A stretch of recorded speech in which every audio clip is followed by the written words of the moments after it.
Hola, buenos días, buenas tardes y buenas noches, dependiendo de donde estén, porque ahora con toda esta tecnología que se está utilizando en el mundo, los dominicanos y los que están en Estados Unidos me están viendo en la mañana, pero los que están del otro lado es posible que estén viéndome en la tarde o en la noche.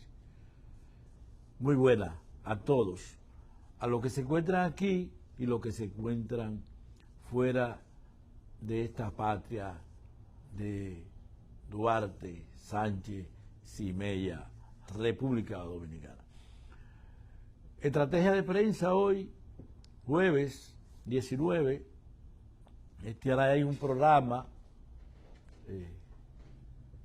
vamos a hablar hoy sobre un tema de mucho interés, un tema que afecta a una gran parte de la población del mundo y que República Dominicana no está excluida de ese grupo de pacientes que padecen o que pueden padecer esta enfermedad. Y me refiero a lo que es la artritis reumatoidea o artritis reumatoide o simplemente artritis o como lo llaman en nuestro campo, dolores en los huesos.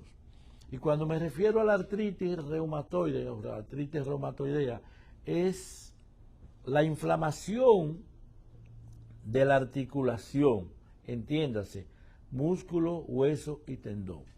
Pero es bueno recordar que esta enfermedad no solamente se limita, como muchos creen, como la población cree que es una enfermedad solamente de la articulación.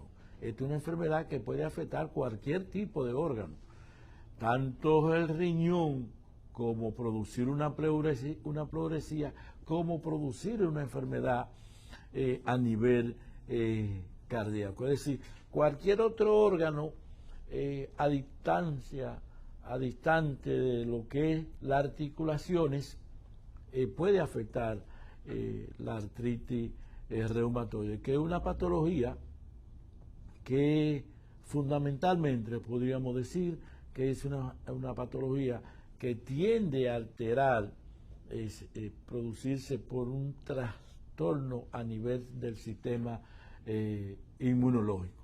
Es decir, el sistema inmunológico se le altera al individuo y considera como si las articulaciones fueran un cuerpo extraño y la ataca. Recuérdense que el sistema inmunológico es el sistema, es la barrera entre las enfermedades y el individuo, ya sea enfermedades externas como enfermedades internas. Enfermedad externa, por ejemplo, una enfermedad producida por un virus, por una bacteria, como estamos ahora en época de pandemia.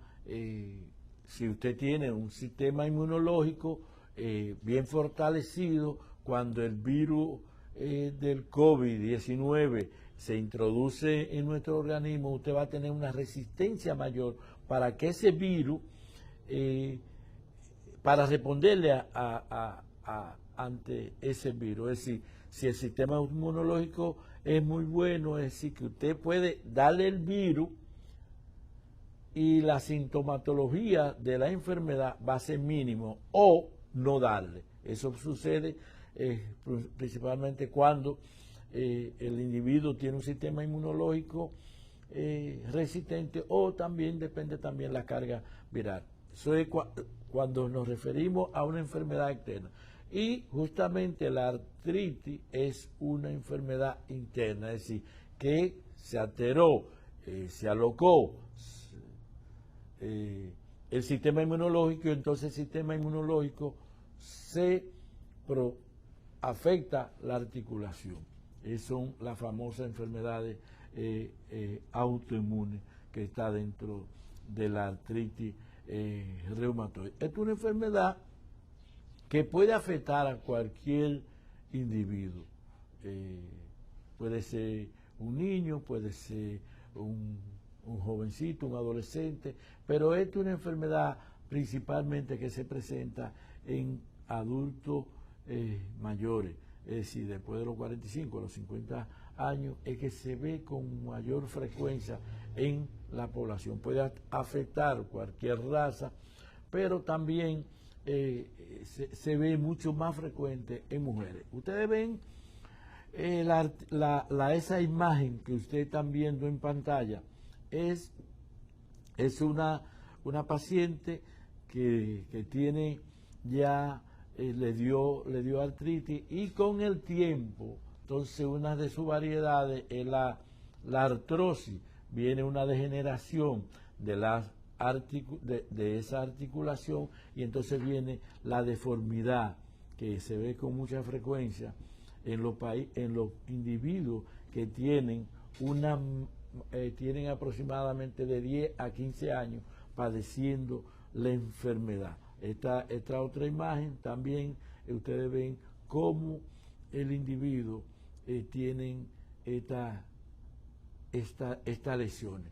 Imagínense el proceso que un individuo con artritis para llegar a este nivel. Uno de los síntomas que produce esta enfermedad es el dolor, porque recuerden que esta enfermedad es una enfermedad que se afectan los huesos, los músculos y los tendones, y se produce, uno de los principales síntomas es el dolor.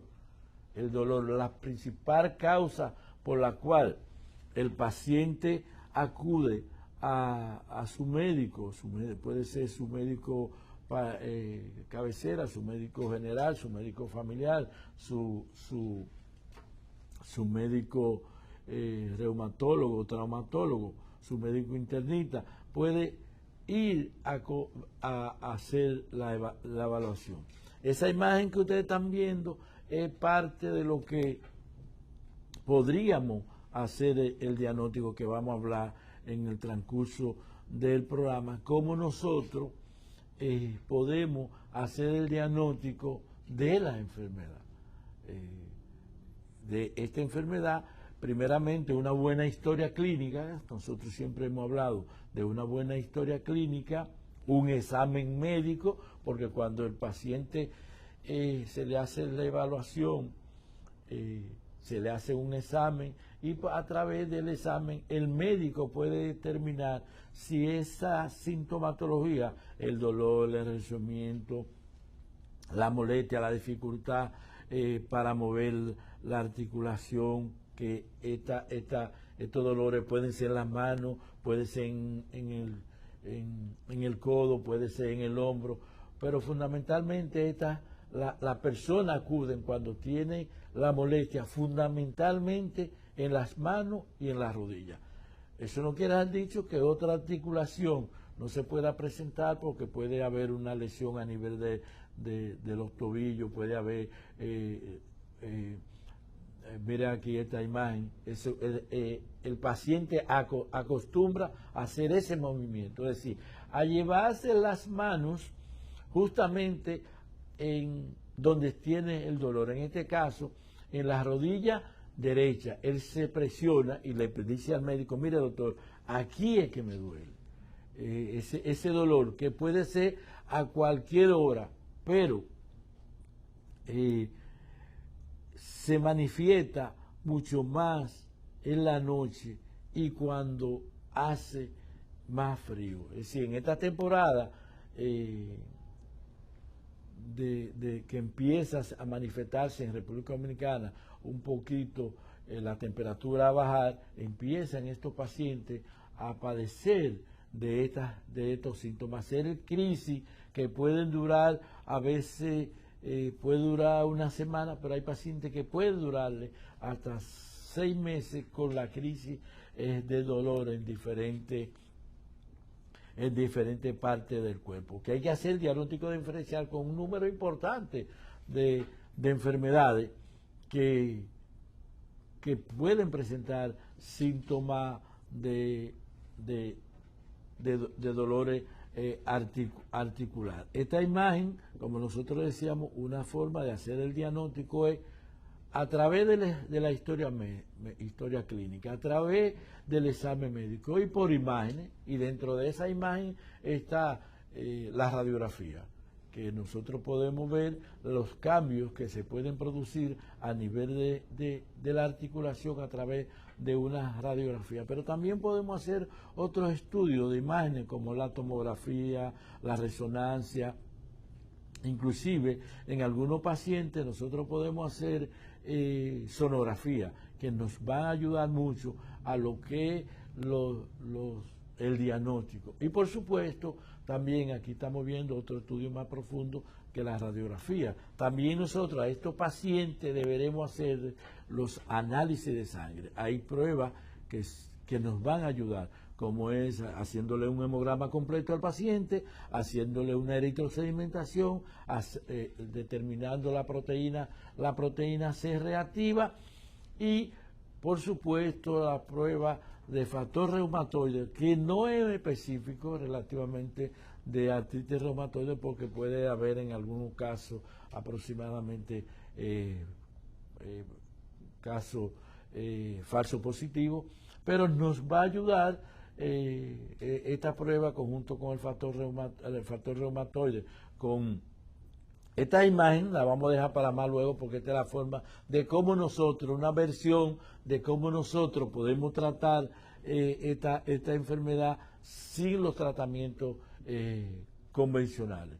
No sé si tenemos alguna pausa. Si tenemos una pausa, podemos ir. No tenemos pausa, seguimos. Gracias, señor director. Para nosotros, en la última parte del programa, hablar de cómo nosotros podemos abordar a este paciente sin lo que son los tratamientos convencionales. ¿Cuáles son los tratamientos convencionales que nosotros podríamos aplicar? Bueno, los tratamientos convencionales, reposo, que recomiendan los traumatólogos, los reumatólogos, los médicos internistas, los médicos familiares, los médicos generales, a estos pacientes antiinflamatorios, porque recuérdate que esta es una enfermedad que produce mucha inflamación, mucho dolor, analgésicos, que pueden variar los antiinflamatorios, algunos los aires, inclusive otros pueden utilizar otros como mucho más, con mucha mayor calidad que los AINE. Algunos pueden utilizar esteroides en estos pacientes. En una de las imágenes que nosotros vimos también algunos de los tratamientos que se pueden hacer en estos pacientes, inclusive donde el individuo ya la lesión tiene más de 5 o 10 años, y entonces viene la intervención quirúrgica y hay que hacerle a veces en estos pacientes prótesis, ya sea prótesis de cadera, prótesis de rodilla, porque el proceso de artrosis ha contribuido a degenerar, a destruir la articulación, y los médicos consideran que hay que hacerle prótesis a estos pacientes. Ese es el tratamiento convencional que se utiliza en pacientes con artritis. Pero en los últimos años hay una técnica que ha venido revolucionando la medicina. Y me refiero a la medicina porque la ozonoterapia, que es una mezcla de dos gases importantes, que es el oxígeno y el ozono, y que para aplicarlo debe ser utilizado en el lugar donde se genera, y para generarlo debe utilizarse oxígeno clínico, ozono, un generador de oxígeno, un generador de ozono y una fuente de energía. Cuando nosotros hacemos esa mezcla en una proporción de 5% de ozono y 95% de oxígeno, entonces nosotros estamos hablando de ozonoterapia, una técnica médico-científica que debe ser aplicada por un profesional de la salud que haya hecho especialidad o una subespecialidad de ozonoterapia. Y entonces esto nosotros podemos aplicarla para tratar esta enfermedad. Inclusive nosotros en el 2010, en un acuerdo con un grupo aproximadamente 36 organizaciones mundiales, en España llegamos a un acuerdo de que dentro de las enfermedades que responden muy bien a la ozonoterapia, nosotros clasificamos las enfermedades entre grandes grupos, grandes respondedoras, medianas respondedoras y enfermedades que responden lentamente a la ozonoterapia. Y dentro de ese grupo, dentro del primer grupo, las grandes respondedoras, están las enfermedades osteomuscular. Dentro de las enfermedades osteomuscular están la artritis, la artrosis, la fibromialgia, los dolores musculares, la hernia del disco, la contractura muscular, que responden muy bien. Es decir, en la primera línea están esas enfermedades. Todas las enfermedades que tienen que ver huesos con músculos y tendones responden muy bien a la ozonoterapia. Y la artritis está dentro de ese grupo, aplicándola por diferentes vías. Y las imágenes, si pueden poner las otras imágenes de cómo nosotros aplicamos, abordamos el paciente que tiene artritis o que tiene ozono. Por ejemplo, aquí ustedes ven cómo nosotros aplicamos en esta articulación de rodilla, nosotros abordamos el paciente. Nosotros, por ejemplo, el paciente se puede abordar en una articulación de este tamaño, aproximadamente aplicándole 10 cc de ozono, que nosotros tenemos varios puntos en esa articulación que podemos abordar el paciente. Puede ser, como estamos viendo en esta posición anterior, y introducimos en la articulación intraarticular y depositamos ahí 10 cc de ozono. Si tenemos una articulación, aquí estamos aplicando la vía lateral. Es decir, introducimos en esa posición, ustedes ven cómo tenemos una inclinación de la articulación, el músculo y la pierna, para nosotros aplicar directamente 10 cc en esta articulación de ozono. Aplicando esta técnica, nosotros podemos aplicar esta técnica por 4 a 6 semanas. Nosotros vamos a conseguir que en las primeras 2 semanas los dolores y la inflamación desaparecen en más de un 90%.